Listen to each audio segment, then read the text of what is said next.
最早公佈嘅時候，你有個唔知嘅口號喎。其實你一向都用呢啲㗎啦。乜都唔知，你又唔知時間、唔知地點、唔知劇目、唔知演員、唔知做乜。 book 幾多場咧？係。即係點知咧？你點解知？咁OK，Leon 開10場上次，咁我今次都差唔多啦，都有跡可尋。但係我第一次係冇噶嘛，無啦啦一個即係做創作嘅人話：誒，我唔到人哋啦，我自己做一個劇或者做一個 talk show 啦。第一次係，咁我點知 book 幾耐咧？於是乎就萌生咗就話：誒，我唔知幾時做嘅，亦都唔知做乜。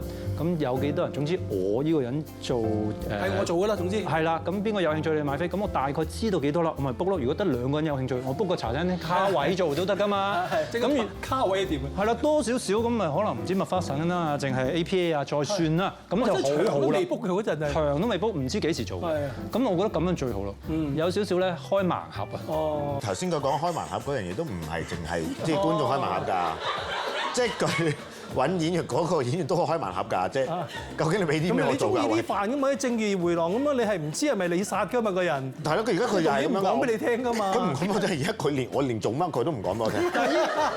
作曲作詞都係佢喎。係咯。真係我覺得好神奇，我係佩服。你唔係覺得神奇啊？我係話俾你聽，我真係好佩服你。佢唔係覺得神奇啊，佢係問我：你係咪用 AI 啊？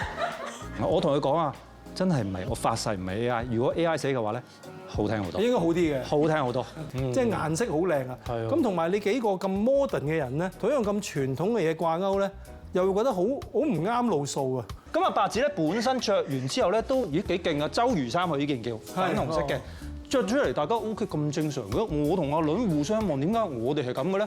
於是平時佢係應該埋嚟我哋呢邊噶嘛。於是乎我就白紙，不如你戴翻眼鏡啊！咁一戴，嘿，即刻加入翻我同阿倫啦。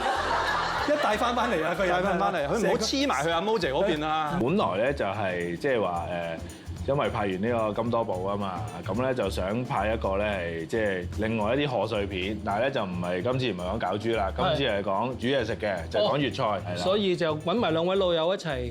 你哋你 research 嘅對象嚟㗎？冇錯，係啊！嗱呢位咧就係有朵嘅，佢咧就係叫做大埔為食友，係啊 Louis。咁啊，我有啲咩奇難雜症咧，唔識整嘢食咧，我咧就問阿 Louis 嘅。咁啊之後咧，知道我做呢個 research 之後咧，佢咧就話介紹我，就認識埋阿吳師傅，等我拜師學藝。咁咧就要拍出個色香味啊嘛！即刻用 ViuTV App 同上 Viu.tv 免費重溫，更多精彩節目任你選擇。